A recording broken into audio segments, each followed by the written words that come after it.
Hi, my name's John Dick, here to explain how rifle and sniping skills work in SCUM.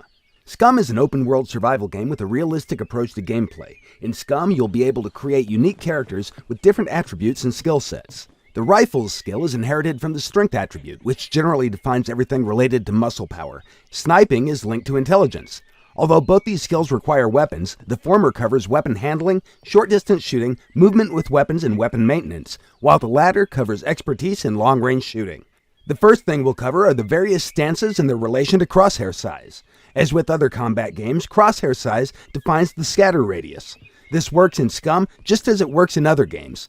What's different in SCUM, however, are the additional factors that influence the size of the scatter radius. The most important factor is skill level. The rifle's skill is inherited from the strength attribute, which generally defines everything related to muscle power.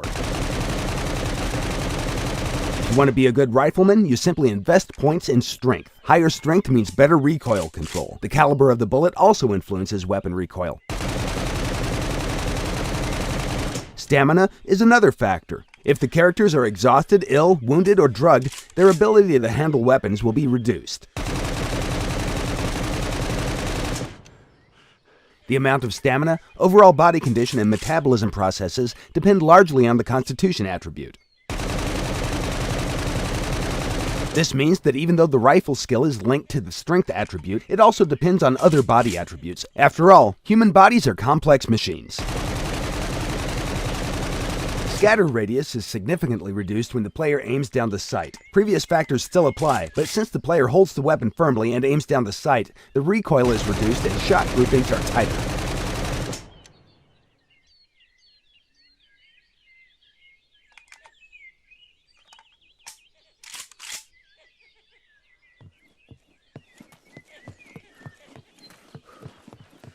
When aiming down the sight, you may hold your breath, which is extremely useful in single fire mode. Holding breath is just as beneficial for rifles and the sniping skill, and it'll help you make more precise consecutive shots. While inexperienced characters can place only 1 or 2 bullets in the target, skilled riflemen can hold their breath longer and place up to 10 shots before they lose their breath. The breath-holding function is divided into 3 parts: taking a breath, holding it, and releasing it. These all depend on the skill level and will define the final aiming noise. Other factors from the scatter radius are also taken into consideration when the aiming noise is being calculated.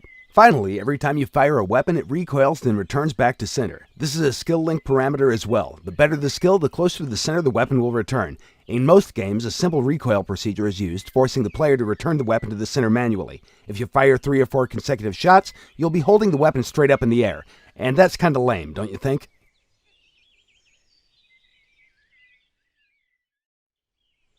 In the current scene, you can see 2 different characters with different stats. The character on the left is a slim person with below average strength attribute and maximum dexterity. The character on the right is suffering from accumulated fatigue and disease. Because of this, his strength attribute has been temporarily reduced. His rifle skill has been influenced by a strength drop and thus has been reduced from advanced to basic. This is actually a representation of how metabolism and external factors influence your character in the game.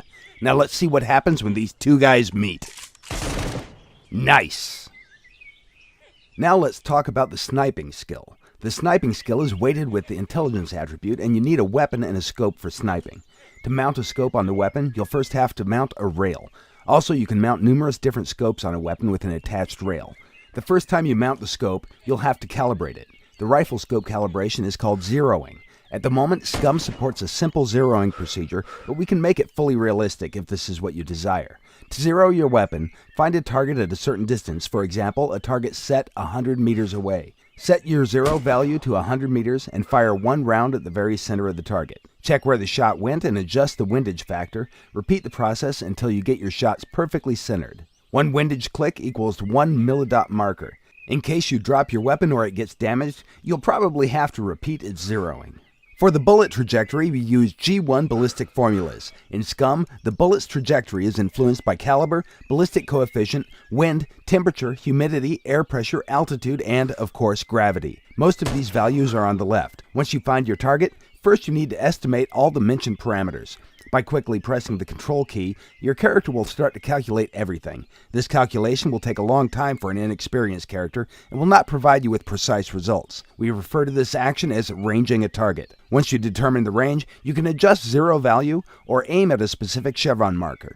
The current scope is factory adjusted for SVD, but it can be used for all other weapons as well. However, chevrons will only work for SVD since they have been calibrated for SVD's standard ammunition. The SVD scope has a built-in rangefinder that enables you to quickly estimate a target's distance too. When you develop more skill, you'll be able to range targets faster and with more precision, which is crucial if you need to kill your target quickly. A skillful sniper will be able to engage more targets at different distances than an inexperienced one. Furthermore, the skill also defines how far the sniper can range targets. As you gather experience points, your character's sniping skill grows, and in time, your target ranging distances will improve. It's understandable that there's no such thing as an innate ability to determine the exact ranging values. The currently shown values are for testing purposes only. We can replace them with descriptions like low, medium, or high humidity, for example, or leave them as they are depending on what the community wants. In the future, temperature, humidity, and pressure will be linked to a survival skill and shown accordingly depending on the skill level. In the current example, the sniper engages multiple moving targets. The first two targets move at a walking pace, the second two move at a jogging speed, and the last one, set 1,000 meters away, moves at an average running speed. Please do notice that the sniper isn't even trying to hold his breath for the first few shots. As it's difficult to range moving targets set more than 600 meters away, it's smart to aim at the bottom of the target or to use a static object near the target to get the reading. A skillful sniper will be able to use mil dots to hit targets moving at different distances. For the really distant targets, the player can use the windage knob adjustment to set up the aiming at a specific mil dot. Take your time, breathe, you got this.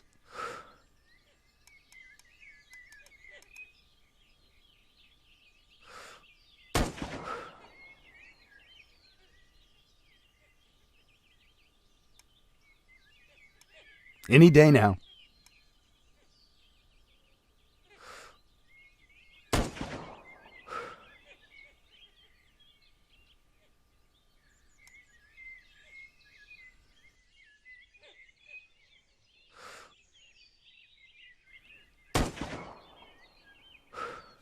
Nice shot.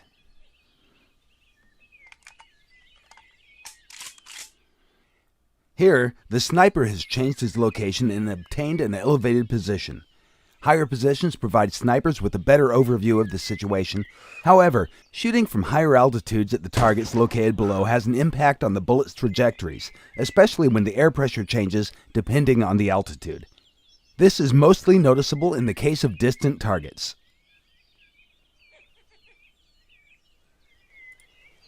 Now let's see what happens when the weather changes. The wind is a powerful force that can change the bullet trajectory easily. Even with targets set 100 meters away, a strong side wind can shift the bullet sideways by 10 to 20 centimeters. If you're not good at locating the north in order to determine the wind direction, then check for obvious signs. Check how the trees are moving, where the leaves are being blown away to, or which direction the rain is falling if it's raining. To shoot targets in strong wind, you'll have to learn how to use the windage knob. A skillful sniper can hit a target with one of the first 3 bullets.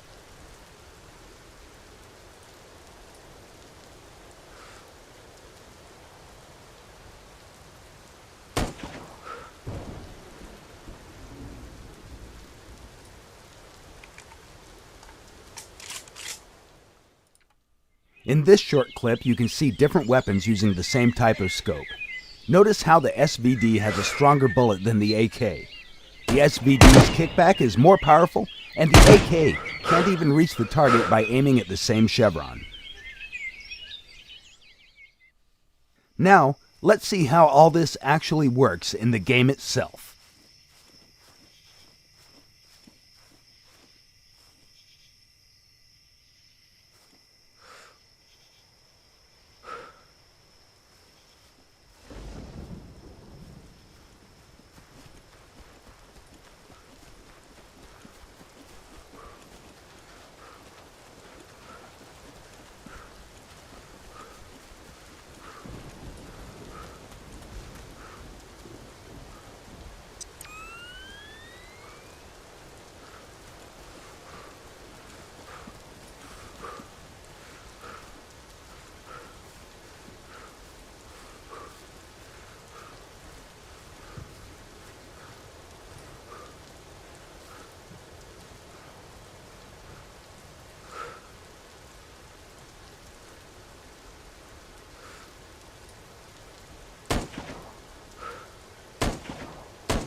These have been the very basics about the rifles and sniping skills. Naturally, we plan to improve things even more and add many new features as well. Thank you for watching, and be sure to follow us on Facebook, Twitter, and our development blog at scumgame.com. No rabbits were harmed during the recording of this video blog presentation.